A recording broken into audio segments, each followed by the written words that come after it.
This is going to sound weird, but the toughest part of my financial education journey was not cutting back on my expenses or saving money or starting to invest money or being willing to take risks.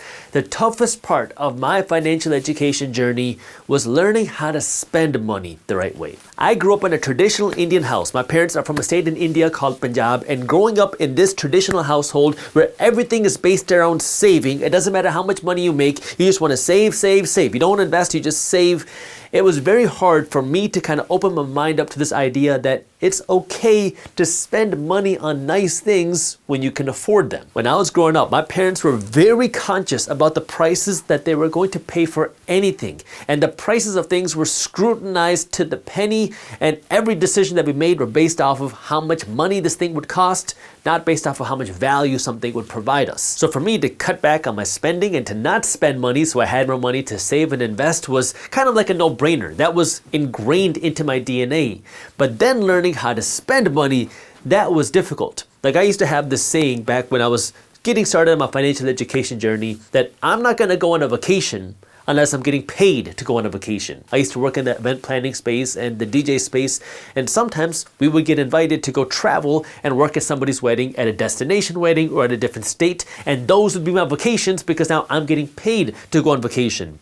But then as I started to make some more money, as I started to see more success with my investments and my businesses, I had to figure out when it's okay for me to spend money and how can I be okay with myself spending money, which is what I want to go over today, because the goal of making money isn't to just have a big bank account. The goal of making money isn't just to have a whole bunch of assets. The goal is also to be able to enjoy the money. And on this channel, I talk a lot about how do you save money, how do you invest money, the importance of financial education. But part of this is also how do you enjoy the money that you worked so hard to get? So now, in this video, let's talk about now, how do you actually afford dumb purchases? Because, people think that I hate Gucci. I really don't hate Gucci. I just don't like when people buy Gucci when they can't afford it. If you want to have the nice things, the BMWs, the Guccis, the fancy vacations, all the nice expensive stuff, how do you actually know that you can afford it? One of the first questions that I want to know is, can I get a tax deduction for making this purchase? Because if I can get a write-off, then it's a little bit easier to sometimes justify this purchase. Now,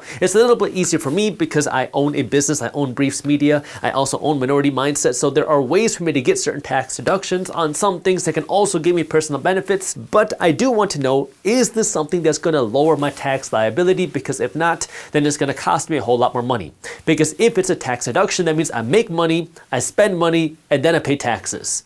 If it's not a tax deduction, that means I make money, I pay taxes, and then I can spend money. So it costs more money to spend money after taxes than it does before taxes, which is where now I want to understand, can I get a tax deduction for this or not? This point is especially important for those of you who are entrepreneurs to understand. So I didn't used to travel that much because I didn't want to spend money in order to travel, but it was always something that I wanted to do. And after I got married, my wife and I were business partners. I decided that I want to be able to travel more because now we're starting to see some more financial success. And I know that for my business, especially for the Minority Mindset, being somebody on the internet, there is value to network with other creators, to make videos with other creators, to go on other podcasts. So we had the opportunity to spend some time in SoCal, San Diego and Los Angeles, Chicago, New York, and even Europe, and spend some time there because, well, it was a business expense. I got to go there with my business partner, who was my wife. We got to stay in some nice Airbnbs, see some really cool places, but I'm there for work. I'm there networking with people, going on other people's podcasts, having people on my show, and just networking and meeting other cool business people. And so now it's a business expense because the purpose of the travel was business. I'm going there to network, meet people, and do these collaborations, but you get to go and see these cool places along the way. So if we can get a business deduction, that makes it a little bit easier to justify, but I could also afford this travel, meaning I didn't have to go into debt to pay for this travel. I was very comfortably able to pay for this travel with cash and not have to worry about the price. And while we were there, we made more money because of the travel, because of the connections, because of the business opportunities due to the travel, which more than covered the cost of the travel as well. So if it is a tax deduction, especially for you entrepreneurs, that makes it a little bit easier for you to justify the spending, but you need to make sure now that this tax deduction is going to produce more value than the price that you're getting. It's very interesting to me when you'll hear people who are influencers go out and buy something like a G-Wagon or a very heavy and expensive car because it's a tax deduction. And they'll say, I'm buying this because I'm getting a tax write-off, so I'm spending this $150,000 on this car. Yeah, you got the tax deduction, but how much additional value is that thing really adding to your business? Now, sure, if you can afford it, fine, go do whatever you want. But if you don't have the money to go out and buy this, if you're not going into debt to stretch yourself thin to buy this just for the tax deduction, well, now you're paying the price for something, justifying it through the tax deduction. So if you don't have the money to buy it, if you can't comfortably buy this thing and it's not adding more residual value to your business, more revenue to your business, well, now don't just go do it for the tax deduction. Do this purchase if it's going to add more value to your business, and then the tax deduction is just the icing on top. The rule of thumb that you can follow here, and a simple question that you can ask to understand if it's worthwhile or not is it in the best interest of my business to spend my money on this thing? Yes or no? And this will help you make this decision or not, but just make sure you can afford it. But now what if you can't get a tax deduction? Or what if you're not a business owner or an entrepreneur and you can't qualify for these types of tax write-offs? That's fine.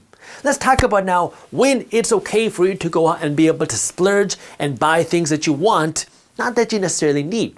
And the way I like to break this down is there are 3 phases to building wealth, to climbing to wealth. In phase number 1, this is really that foundational phase. In this first phase of you building wealth, you got to start by saving a little bit of money. You got to have the first $2,000 in the bank to protect you against an emergency. This is not $2,000 in the stock market. This is $2,000 in a savings account that's there to protect you against an emergency. Not to buy a TV, not to buy a car, not to buy something else. It's to protect you against an emergency. An extra $2,000 put aside, and you were to pay down your credit card debt. In this phase 1, you are not allowed to go out and spend money and splurge at all.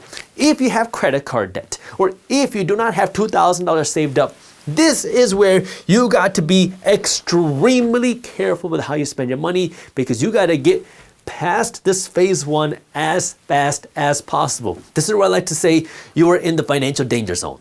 If you don't get $2,000 saved up, and if you're in credit card debt, you're in that financial danger zone. And you got to get past this before you can worry about spending money on anything that is that luxury, that non-necessity, because right now you are making everybody else rich. That credit card debt that you have is making the credit card company rich, and it's making everybody else rich, and it's at your expense. And I want you to keep your money in your pocket, but in order for you to do that, you got to keep your money for yourself. Use your money to keep the savings, use your money to pay down this credit card debt as fast as possible. Then let's move on to phase 2. Phase 2 is now you've already done this. Now you're starting to build a financial system. One of the things that I like to talk about, if you watched any of my videos, is maybe you follow something like a 75-15-10 plan, which says that for every dollar that you earn from here on out, 75 cents is the maximum that you can spend, 15 cents is the minimum that you're investing, 10 cents is the minimum that you're saving. So this savings money that you're putting, this 10 cents, this is money to protect you against an emergency. So your goal is to have somewhere between 3 months to a year worth of savings put aside to protect you against an emergency. Again, this is not savings to buy a car or a down payment on a home. This is savings to protect you in case something were to go wrong. Then 15 cents of every dollar that you earn, 15% of your income is going into your investments. Now you might be saying, well, what are these investments? Well, this can be investments into your income, into your career. This can be investment to pay down your debts, your other consumer debts. This can be investments into the stock market, into rental properties. This is something that you're using to build your wealth. And then this 75 cents, the 75% of your income is the maximum that you can spend. So now, once you achieve phase 1, this is where now you have more money being used to be spent, because in this phase, you want to have as much money as possible doing this. To save your $2,000, pay down the credit card debt, you want to do this as fast as possible. The most financial sacrifices are going to be right here. Once you get here into phase 2, well, now you have 75% of your income to spend. And some of you are going to say, Jaspreet, how in the world am I going to live off of 75% of my income? Listen, if you want to become wealthy, you cannot spend 100% of your income, period. And I know this is going to be tough, but if you really can't figure out how to spend less than what you make, you're gonna have to do 2 things. Number 1, figure out how immigrants live, because immigrants can live off of very little money. And then number 2, figure out how you can earn more money. Maybe that means you gotta take this money, investment money, to figure out how you can get a new certificate, get a new job, get a new career. This way you can go out and get more money, because you gotta have the ability to spend less than what you make, and you don't want to be spending 100% of what you make. You want to at least be putting a quarter of every dollar that you earn aside to make you wealthy into your savings and your investments. So now, during this phase, this is where you're starting your investing and you're starting to pay down your non-mortgage debts. These are things like your student loans, things like your car payments. You want to start paying this down. Now at this point, let's say you want to go out and buy yourself a nice $10,000 Rolex or something that you don't need. You want to buy a nice luxury car. Now, at least you're not in this danger zone. But if you want to do that, fine.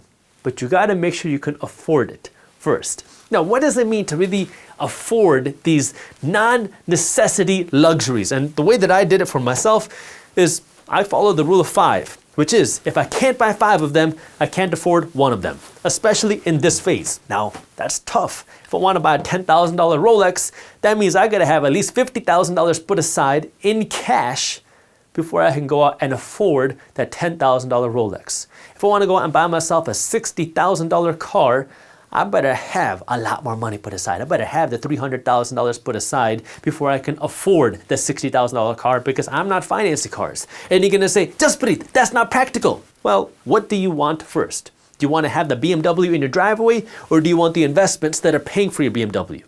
And that's where you really got to decide what's more important to you. Yes, it is difficult. Yes, it takes sacrifice, but it is also possible if you can stay disciplined and if you can stick with it. I call it a decade of sacrifice. The things that I'm talking about are not things you're going to do overnight or things you're going to do in 6 months. A decade of sacrifice is you're putting in a decade to spend less and earn more so you can invest like crazy, because after 10 years you can see significant changes to your financial situation and you and your family can be in a whole new tax bracket, you can be in a whole new wealth bracket, and you can set up not just yourself but your family and generations after you for a completely different lifestyle, but that requires you to make some sacrifices. So now, if you want to buy a car, fine. Buy a car that you can afford with cash, which means, you know what, for the next few years, you might be driving around in a used Toyota Camry or a used Toyota Corolla or a used Honda Accord, even though you're used to financing a BMW 4 Series. That is very difficult. But if you can do that, well, that's more money for you to be investing your money. Phase 3 now is a little bit different. Phase 3 is now where you're working to pay down the rest of your consumer debts. Now, you no longer have your student loans. You no longer have your car payments. You're also working to pay down your mortgage here as well. But because you've been investing your money, now your investments are starting to get to the point where they can fund your expenses. I like to invest my money for cash flow. Cash flow is when you invest your money into the stock market, you're generating dividends. Every 3 months, you're getting this cash deposited into your account. These dividends are getting deposited into your account, which are constantly going to be reinvested until this cash flow is enough to cover your basic living expenses. And it's not just in stocks where you can get this, you can also get this cash flow from real estate. You go out and you invest in rental properties that are cash flowing. You're buying single family homes, apartment complexes, office buildings, whatever it might be, for the purpose of generating cash flow each and every month. Once this cash flow that you're generating is exceeding your expenses, now you can take your foot off of the gas pedal and you don't have to keep reinvesting so aggressively in this, because now this cash flow can cover your expenses and the money that you're generating from your job, from your business, everything else. Well, now this is just supplemental. Now at this point, when you can buy the things that you want, you want to buy that $10,000 Rolex, you want to buy a nice BMW, you want to buy whatever, this nice expensive thing, but you can pay for it from your cash flow, from your investments. Well, now you can afford it because it's not coming out of your hard-earned money. See, this is your hard-earned money. When you're going to work to get paid, when you're working in your business, this is your hard-earned money.